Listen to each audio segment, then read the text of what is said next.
off the new year with a new edition of the Career Speaker Series. And today I am joined by Shannon O'Shea.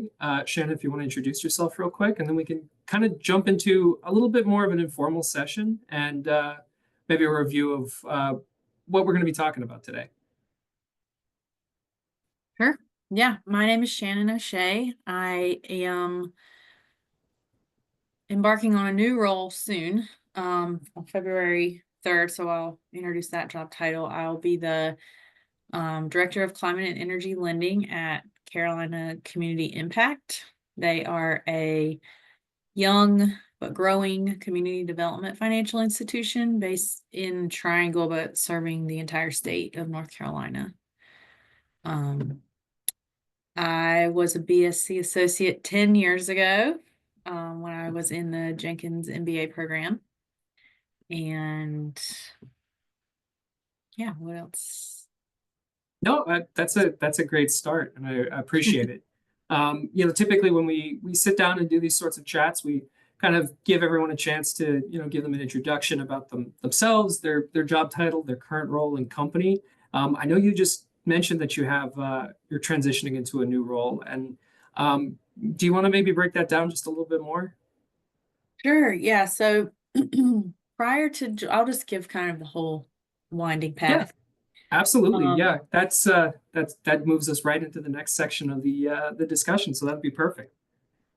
So prior to joining the MBA program and sort of pivoting my career in this direction, I had a background in biology and environmental public health. So actually went to NC State for undergrad too, and then UNC for first round of grad school, and worked in environmental public health for a few years at the Environmental Protection Agency, and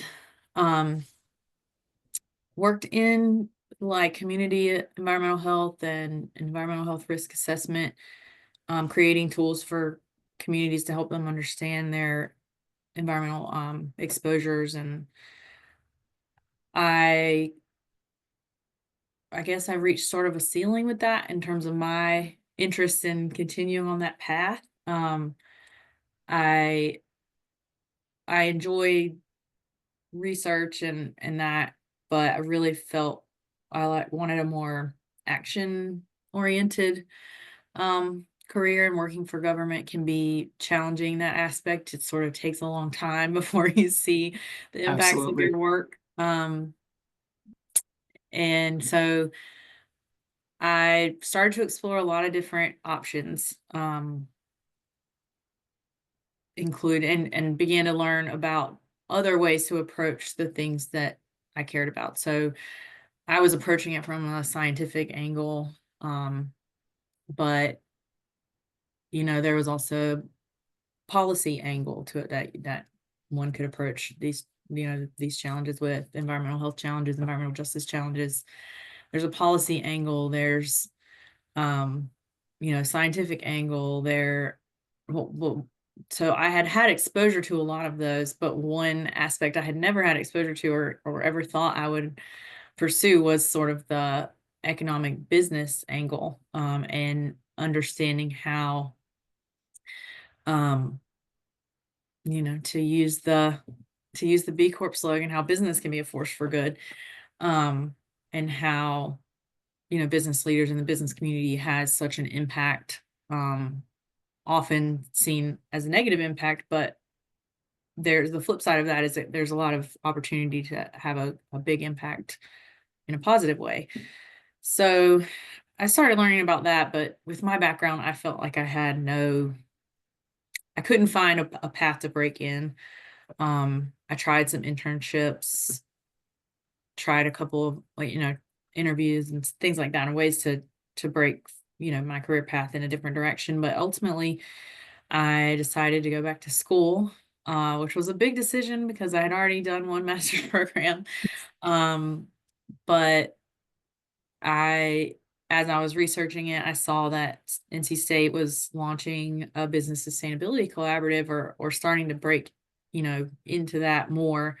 And I felt like that was an opportunity for me to be a part of building something. And I'd started to learn that about myself, that I really liked that process of building something new. I never would have called myself an entrepreneur or anything like that, but at that point, but I began to learn over time that I really like building new things. So I reached out to Jessica and she brought me on board. And during my time, I kind of focused on, I did the full-time MBA program. And there was not at the time a certificate or anything like that, which there is now, which is really cool. But I did try to focus on my time on extra curricular stuff on business sustainability. And so, I participated in the B Corp clinic and helped with getting that up and running. And I was involved in net impact and different case competitions and all those fun things. Um, and yeah, so I focused on entrepreneurship, marketing, and um, and just generally sustainability. I did not know exactly what I was going to do with it, and still sort of towards the end of my time, I don't know where folks on this call sit in their journeys, but I still sort of didn't know exactly what I was going to do. But I made a lot of connections through all the different things that I participated in, including leading the Food Con series when it was at NC Mhm. State in 2016. So through a lot, if you want to meet a lot of people, hold a conference, Oh, because absolutely. I got to meet a ton of really cool and interesting folks, and I sparked up a relationship with someone who worked at the North Carolina Rural Economic Development Center, and he eventually brought me on there, as they were trying to they have programs for entrepreneurship, or they had programs for entrepreneurship at the time, and they were trying to figure out a way to scale those programs. And so he brought me on at a time when they were iterating on this idea of developing a CDFI, a community development financial institution, to scale the programs that they had had that were sort of small scale, but they wanted to do them at a larger volume and across the whole state. So I joined the Rural Center right after. And over the course of a year ish, we sort of transitioned the program into a separate entity that was a community development financial institution. Um, and so what we did there was offer small business loans. So we worked with entrepreneurs across the state to fill a gap in the market for really small loans. So what's called micro enterprise loans. They're kind of the hardest loans to find for entrepreneurs to find, small to fill small gaps. So we're typically working with entrepreneurs that don't have access to bank financing or any other options other than really expensive or non-transparent or even predatory options. Mhm. And yeah, that's where I started off in the CDFI world. And we did that. I guess we sort of went through a couple periods of growth. And as we grew as a company, my responsibilities grew, and eventually I got really into the operational side of how to run that business. Less so than the client facing sort of deployment of loan side. And so I was director of operations there, sort of managing all of our processes and policies and technology, um, enabling all the work that that organization did. And yeah, that about a year ago, well, a little over a year ago, the parent organization decided to go in a different direction and um, dissolved essentially the CDFI portion. Mhm. And I was laid off, which was the first time, that ever had happened to me. It's very common, happens to folks all the time. Um, but it hadn't happened to me before, so it was a bit of a shock to the system. And I took that opportunity to sort of branch out on my own for a little while. And so for the past year or so, I've been consulting with other CDFIs and nonprofits across the state and regionally, um, around a variety of different things, a lot of program development and sort of strategic operations consulting. But also, um, I really wanted to transition my career back towards some of the stuff that I've been passionate about when I was at the BSC, when I was in my, education, which was around sustainability and climate. So, um, concurrently in our industry, there's a lot of funding coming down from the Inflation Reduction Act Absolutely, yeah. for CDFIs to do this work and finance climate projects in low income communities. So it's like perfect timing. This is like the shift in the industry that I've been waiting for my whole career. And it coincided with me being released uh from an organization that wasn't ready to do that. So it was really great timing actually. I spent the last year helping other CDFIs prepare for that financing, prepare for that funding and be able to offer climate financing to low income communities. And yeah, that is what resulted in ultimately the new role that I'm taking on in February. So one of my consulting clients, we developed a good relationship and we decided to make it full time. So that's why I'll Well, be joining them in February. that's wonderful to hear. I, I guess kind of going a little bit off the beaten path here. You had been talking a little bit about community development finance, but could you break down a little bit more about what that work may entail? Yeah, so you can think about if you hear the term CDFI or community development finance, it's essentially like a nonprofit bank. So banks obviously have a certain profit margin they need to reach. They have shareholders and stakeholders that they have to serve in addition to their clients. And that leaves a lot of gaps in the market um, for financing that doesn't have high profit margin and doesn't necessarily work for their business model, to put it nicely. So there are a lot across the country, unfortunately, not always well known, but these institutions that operate like a bank, so provide financing, but they're not for profit, so they're really more adhering to mission-based goals, and as a result have to source a lot of subsidy to do that. So have to fundraise like a nonprofit, but also operate a business model that covers covers expenses too. So it's a really interesting model, you know, kind of like a B Corp in a way that it is a business and it very much has to make financial sense, but it also there are certain things that have to be subsidized. And so it does have to operate like a nonprofit in that sense. Um, but CDFIs offer a variety of different types of lending. I've particularly worked in small business lending, and there are quite a few organizations in North Carolina that work in that space. But there are CDFIs that do consumer finance. There are CDFIs that fund affordable housing. There are CDFIs that focus on um, climate and energy.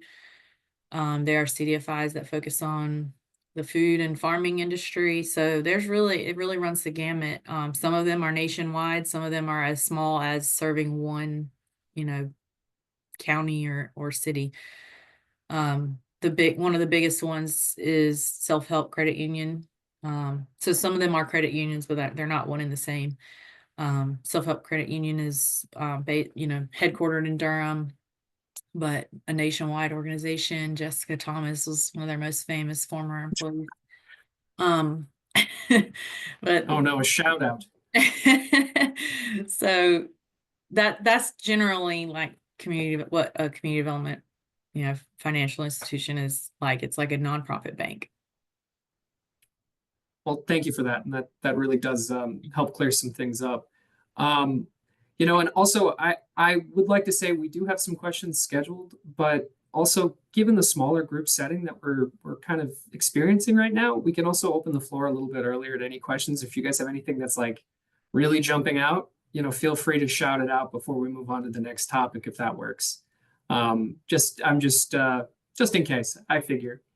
But Shannon, you had talked about how you're expecting a transition come February, but with some of the work you've done previously and some of your earlier roles, are there any projects or initiatives that you've done that you're particularly proud of and would like to kind of give a shout out? Yeah.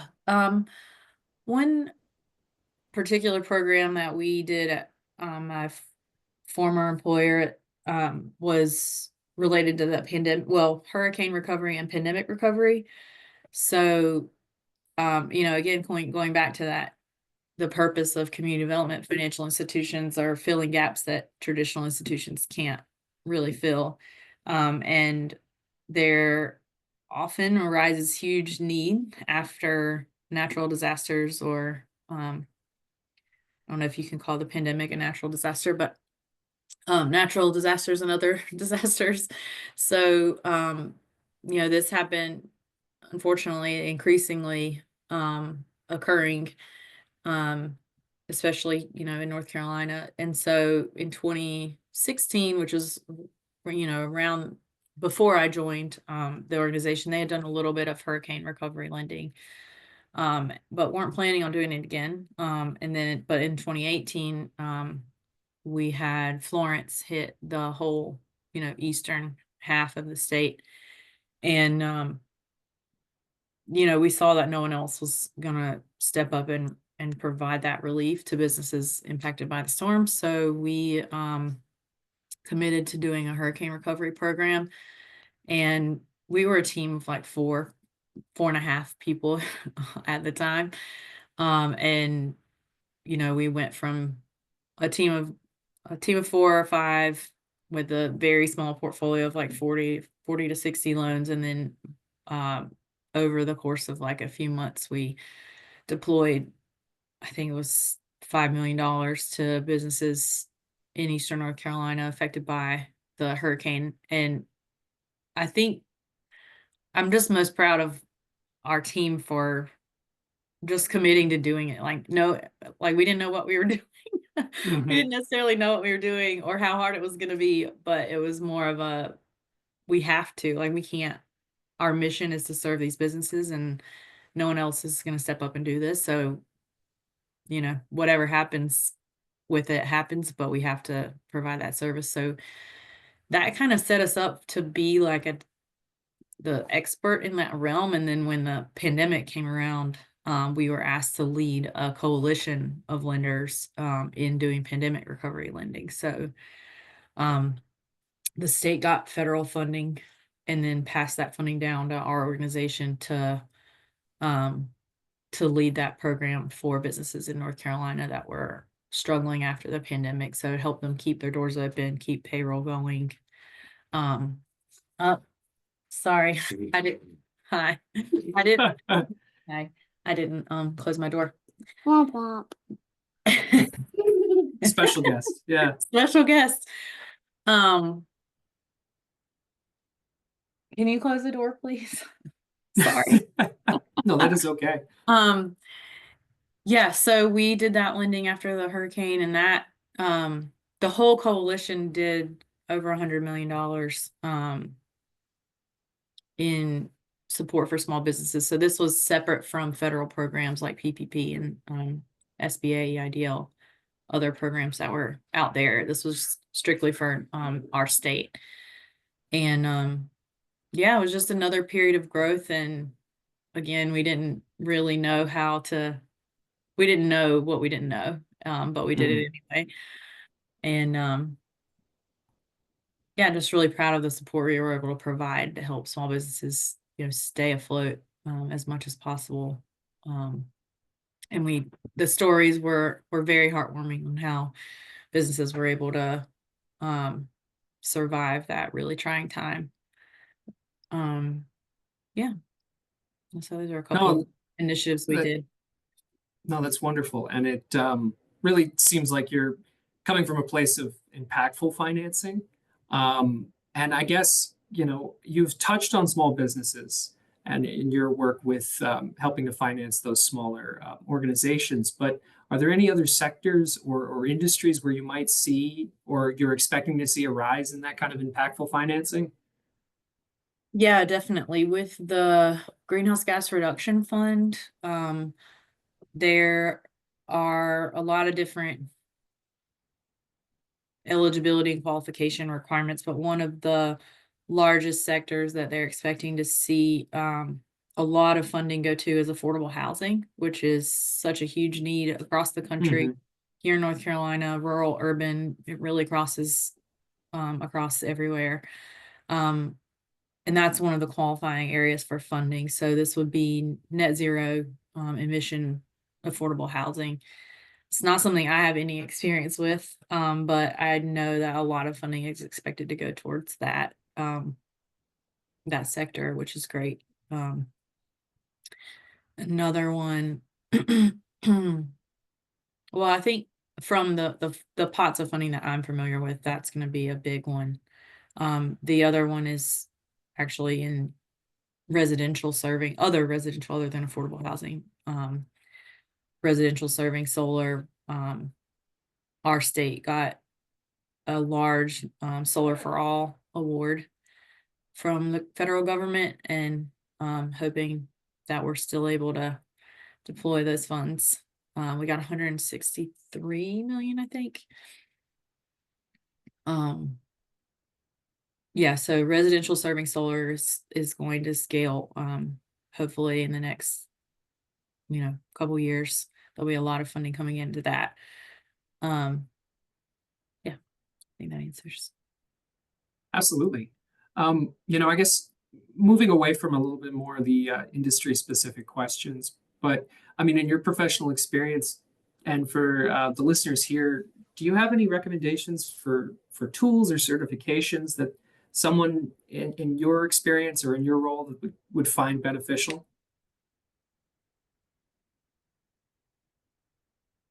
Um, I guess besides a Besides MBA an with MBA. Jenkins, yeah, of course. Yeah.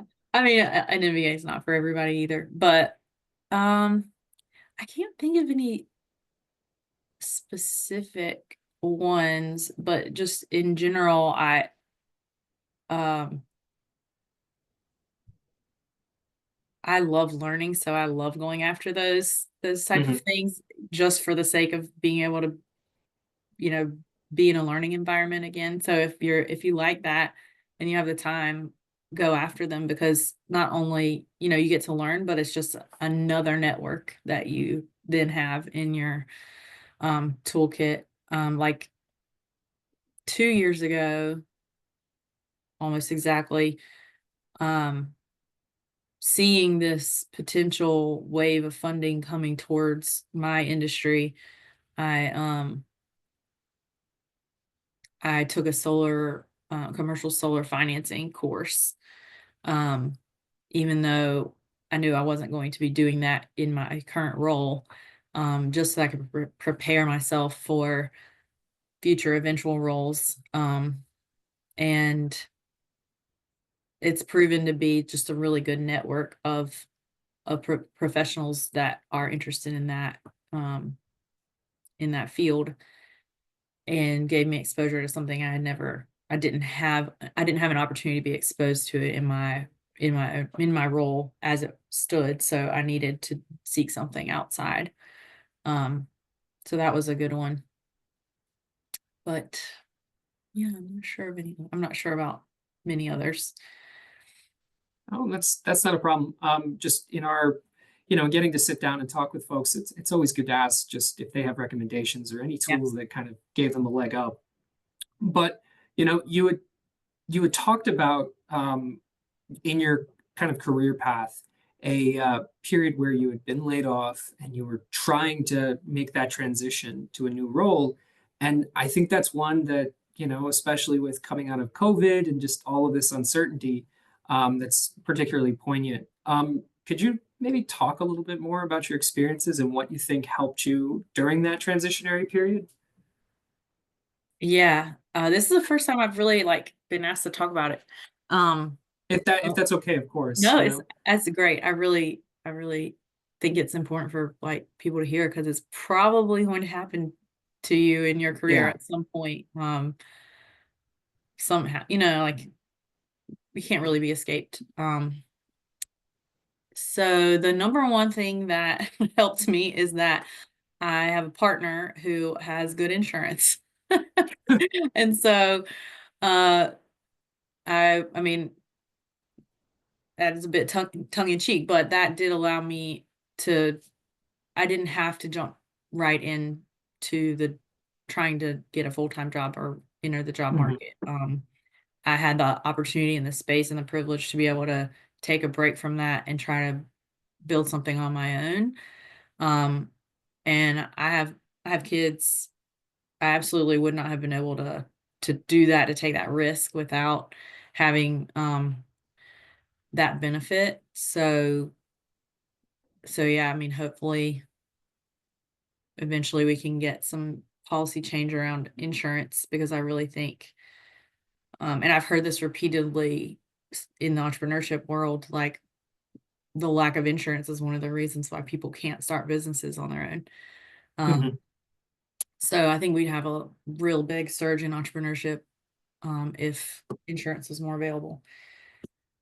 But other than that, relationships were really were like the jumping off point. So I really just started reaching out to people who I were in my network that I knew and um,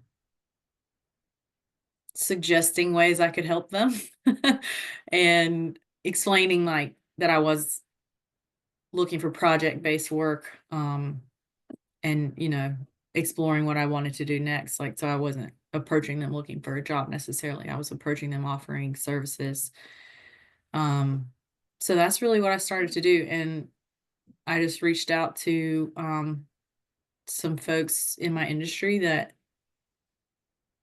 I thought I could help, and a couple folks took a chance on that, and I've I've had pretty good success. I think in being able to deliver. Like I saw kind of what their needs might be, Mhm. and saw ways that I could help them, and just kind of pitched that um, to them, and they went for it. I mean, in the nonprofit world, it's well, pretty much probably any world, like having a chance to work with a contractor is cheaper than hiring someone full time because you're not offering Absolutely. them benefits and such. So, a couple folks took that opportunity to bring on expertise that they didn't have to hire full time. And yeah, I've had a few. I think I'm like 6 clients I've had over the past year. One of them has been 2 of them have been pretty long term, and a few of the others have been more, like, project based. So, like, 3 months, or one of them was just, like, one session, one event. So it's varied, um,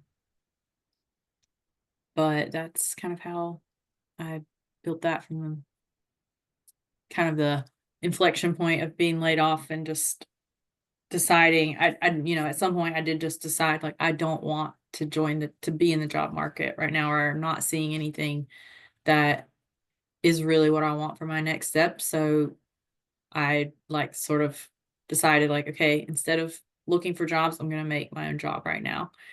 Um, and once I made that decision and I wasn't like half in, on the fence, like half in the job market, half in, um, the building a business market, I saw it really take off a little bit more because I was committed to it.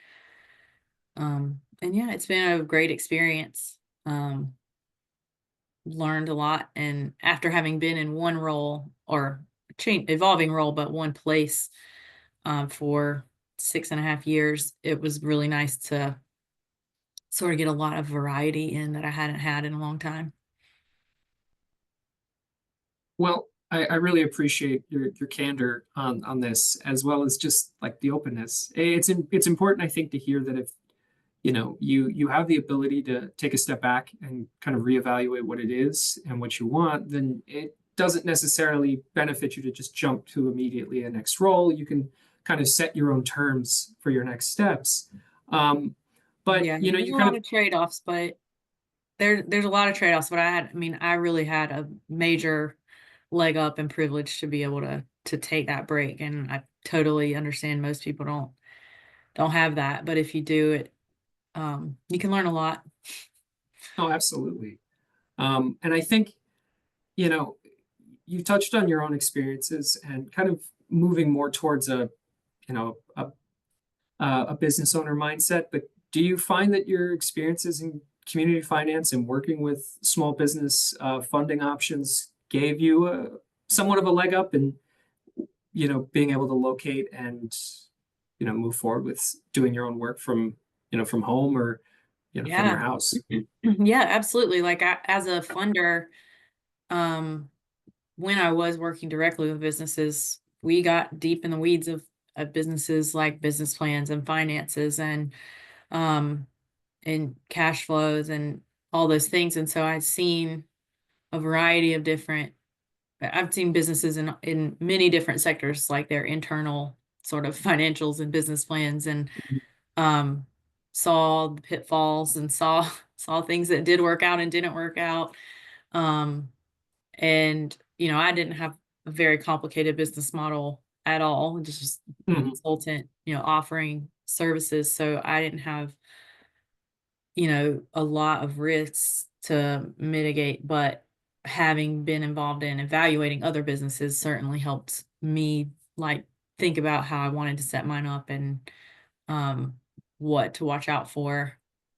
Um so yeah, and it also having being around entrepreneurs, I would I don't I haven't always thought of myself as an entrepreneur, but getting that energy from being around entrepreneurs and serving entrepreneurs for so long, um, sort of gave me a little more confidence and picking up on their spirit of, just try it and iterate. You don't have it doesn't have to be perfect. You don't have to know what you're doing. That kind of thing hasn't always come naturally to me, but being Mhm. around entrepreneurs and for so long, I finally sort of more embedded it in myself than I had before. So it did that helped me as well. Well, thank you for that. And you kind of touched on pitfalls that you saw with some of your clients, but in your experiences, what are pretty common pitfalls that your clients have traditionally seen or experienced? Um, I mean, small businesses, the biggest thing is to absolutely have to know down. You have to know your cash flow. You have to know where money is coming in and going out. I mean, it sounds simple, but a lot of times businesses have a great idea and a ton of passion, but don't exactly know how they're going to make money Oh or yeah, absolutely. um how they're going to make money sustainably over time, or they know like they have a profit margin, they know they're going to make money, but they don't know the different cash flow fluctuations. Like, I'm not going to make money until I've already spent a ton of money. So where's that? How are you going to cover that cash flow variability? So I think that's a major pitfall. And just not planning for unexpected expenses. So not having enough cushion, which a lot of businesses don't have they don't have a lot of necessity based entrepreneurs don't necessarily have cushion. So Mhm. um, that just makes it all the more risky to start a business. So we try to coach businesses on making sure there's some cushion there. And if there's not, maybe it's not the right time. Or maybe you need to scale back. until you can build up some kind of cushion. So that's a lot of the pitfalls we would see in like a service space, um, like a consulting type of business. Not charging enough is a major, not charging enough to cover kind of the administrative overhead that you don't think about. That's sort of a pitfall that you would see. Well, thank you for that. It's just always helpful to, get an idea on both ends of the spectrum when it comes to the business world of um, suggestions as well as potential challenges you might see. And you've, over the course of this discussion, you've touched on some of this give and take between profitability as well as, you know, realism and that relationship to B Corps. And I guess, if could you maybe expand just a little bit about how either as a consultant or your role with community development finance, how you kind of bridge that gap between, that profitability aspect, the affordability aspect for smaller clients, and, that desire to do more as an institution, something in line with those B Corp standards. Yeah, I think I can answer this more from like um like the balance that CDFIs in particular, but probably B Corps and other impact-based businesses have to find between um mission and margin. So um the kind of work that I've done in the past, uh the margins are horrible. Mhm. They the it costs more money to make the loan than you're going to make off the loan. So um I think, and that's the balance that CDFIs have to make is mission, you know, what our mission is, and who we have a mission to serve. And if we can't do that in a financially sustainable way, if we can't do that and make a profit off it, which is not possible in most cases, whatever the gap is, we have to make up with fundraising, and fundraising is also expensive. So, Mhm. um, you, I've heard it said many times, like as a nonprofit, um, and particularly as a nonprofit trying to offer a service like a financial service, you have to work smarter and harder. So we have to find ways to lower costs so that there will always be fundraising probably, which is a little bit different than maybe a B Corp or for-profit business, but um, there will always be some level of fundraising, but to the extent that you can cut down on that, you want to, because unless your strategy is to be really good at fundraising.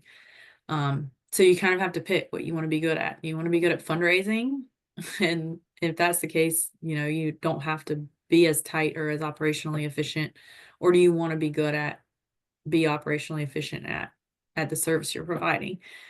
So that's kind of the balance that like a CDFI or nonprofit has to make. And it's tough.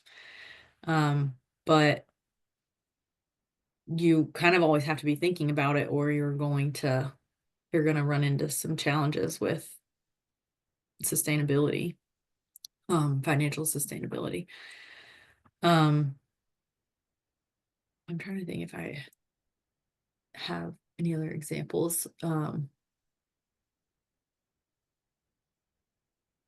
don't know. I don't know if I answered your question, but that's kind of No, how I think about it is it's a balance, and it's part of your strategy. You just decide kind of how much effort you're putting into which piece.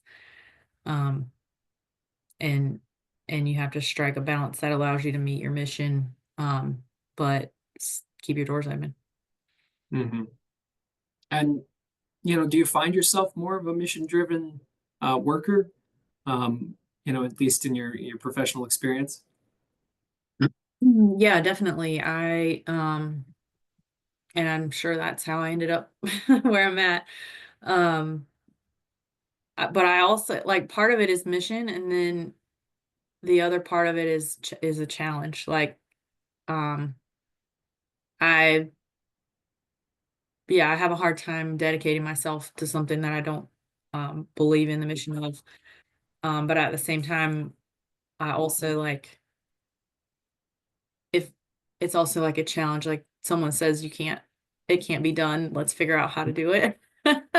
So it's almost like that defiance towards someone saying something can't be done. Um, I'll at least try to find a way, and it's fun. That part is fun. Like that's the challenging part of like finding a way to pull levers in different parts of the operation, um, whether it be like the product design or partnerships or um, any other any other various levers you can pull to try and make something work that hasn't worked before or that doesn't, no one's thought of a way to make that work. So working in the nonprofit world can be stimulating in that way. No, and thank you for that. We can kind of transition into more of a fun question, but you talked about your history with the BSC. Um, and since your time with the BSC, what big changes have you seen? And do you have any insights you might be able to provide us? Well, I don't know if this got caught on the recording or not, but I joined the BSC in 2015, which was when it was launched. So I was one of the first BSC associates and cheerleaders and fans and of the BSC and it was one of the reasons why I was so excited to come back to NC State, um, because it was an opportunity to like build a new path for Poole College and a new asset for the college. And it's been so fun to watch it just like grow and flourish and all the different additions and new offerings. Um, like I've never met anyone who um, was touched by the BSC that didn't grow from that interaction. So I'm so glad it's not just still there, but really thriving. The biggest difference that I know of, just besides just scaling and growing so much, is the certificate course, which is really cool. It's not something Mhm.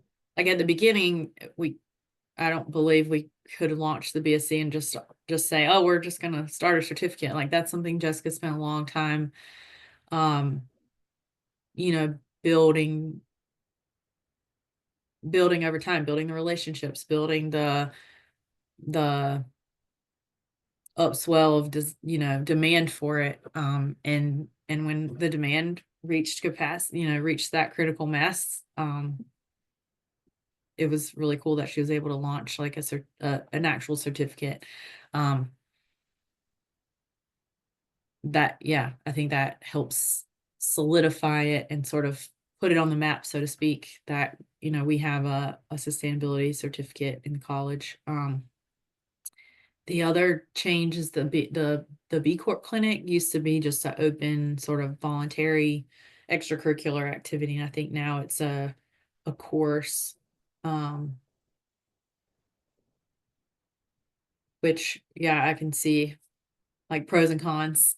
Mhm. But it's another one where we Jessica built a thing and watched it flourish and grow and iterate and ebb and flow. I mean, at one point it had like colleges from across the state participating um, remotely and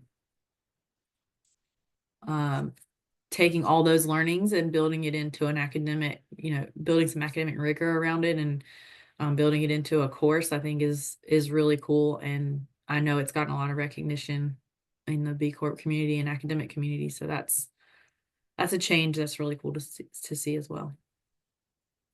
Oh, and thank you for that. You know, the insight is always helpful, just to kind of get that retrospective feel. Um, but you know, we're getting to that point where we can actually open the floor. You know, I see Candace, you have your hand raised, so jump on in. Yeah, thank you. Shannon, thank you so much for being available for the call today. I really appreciate that. As somebody who is looking to transition to something that's a little bit more aligned professionally with my, like you said, mission-oriented goals. I'm wondering in the on the theme of the collaborative and all of the opportunities and the evolution of the program. There's so much to do out there, so many opportunities. Are there one or two that you would recommend yourself for somebody who's almost overwhelmed with the many opportunities that are out there? Some one or two that we could focus on pursuing outside of class, of course.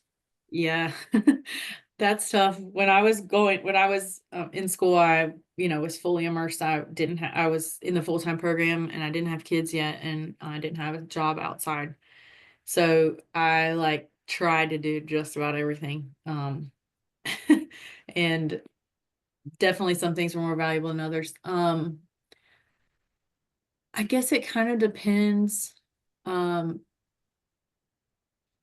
Anything that gets you like real world exposure, and like exposure to real world, experiences or real, scenarios, and also real professional networks. I would say like that's how I would rank kind of opportunities that you're presented with. Um, so like courses like the BSC or the B Corp clinic, and other courses that where you get to do like consulting projects. Those are what you're really gonna be able to talk about in an interview, or build on when you're um having a conversation with a professional. Is, oh yeah, for this other company I did this similar project, or this is what we found worked well with this company. And those kind of things are just really valuable. So of course I'm gonna plug the B Corp clinic, but also anything where you get a lot of networking. I mentioned, helping organize conferences or events or panels. You have a reason to reach out to folks as a student. It's a lot easier to cold call people as a student than it is, when you're not, I feel like. So take that opportunity while you have that NC State email address and can say, like, I'm a student, please help me. It gets, you get FaceTime with professional folks, and it just kind of like opens doors, even if it's not that exact person. Yeah, I think that's how I would kind of rank it. I don't know, it's like specific, other than the clinic. I don't know exactly what specific opportunities you have, but anything where you're getting access and exposure to networks is really what I've found most valuable. Thank you.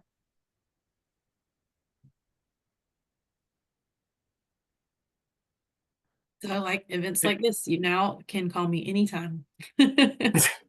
There you go. Thank you. But yeah, any other questions? Well, I was also wondering what you're most looking forward to in your new role. Um, I am really looking forward to kind of like owning and building this thing by myself, or for my, by myself as a leader of this eventual business unit. Um, yeah, this is going to be a totally new endeavor for this organization. So, I'll be sort of starting from scratch and, seeing how how we can deploy capital into clean energy projects in low-income communities. So I'm excited about kind of building something again from the ground up. If you heard me say that, I guess that's the theme, is I like to build things. But the other thing I'm excited about is being more closely connected to sort of clients on the ground, business development. Because in my last role, I had moved kind of behind the scenes and away from that, which was a great learning experience and really well suited for my skills and great for the period in my career, in my personal life that I needed that. But I missed being out with clients, like out, in the field, working directly with clients. Because I was, back more behind the scenes in the operations side. So I'm looking forward to being there again. I'll kind of be running I'll be on both sides, all by myself with my, support from the rest of the team. But yeah, looking forward to being with clients again. Well, congratulations. Thanks.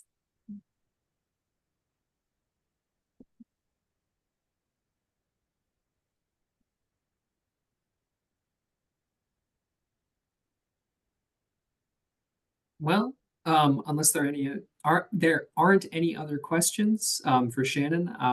Shannon, I just wanted to thank you for your time tonight, and certainly appreciate getting to hear your insights, as well as getting to explore just a little bit more about those sorts of career transitions. Oh no, Jessica. I was waiting for it. No, I wanted to let you wrap up, Eric. I just wanted to say a final word when you're done. No, I go for it, please.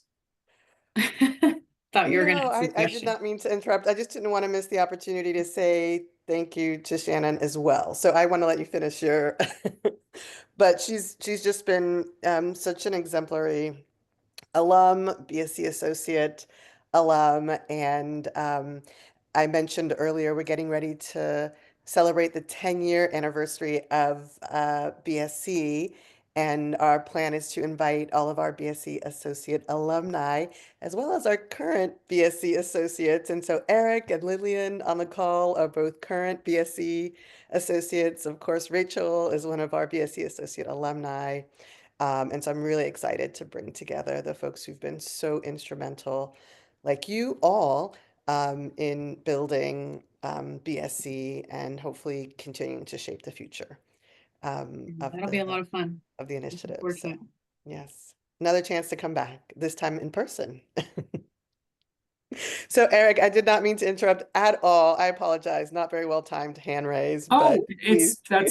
that's perfectly okay, Jessica. We're online, and that I think can throw off calls.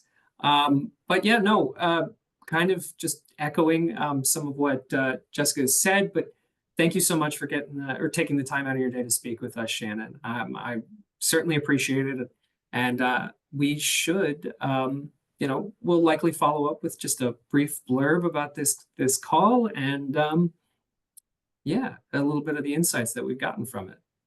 I appreciate you. Thanks for having me, and feel free to reach out anytime. Absolutely. All right, take care. Thank you. Thank you.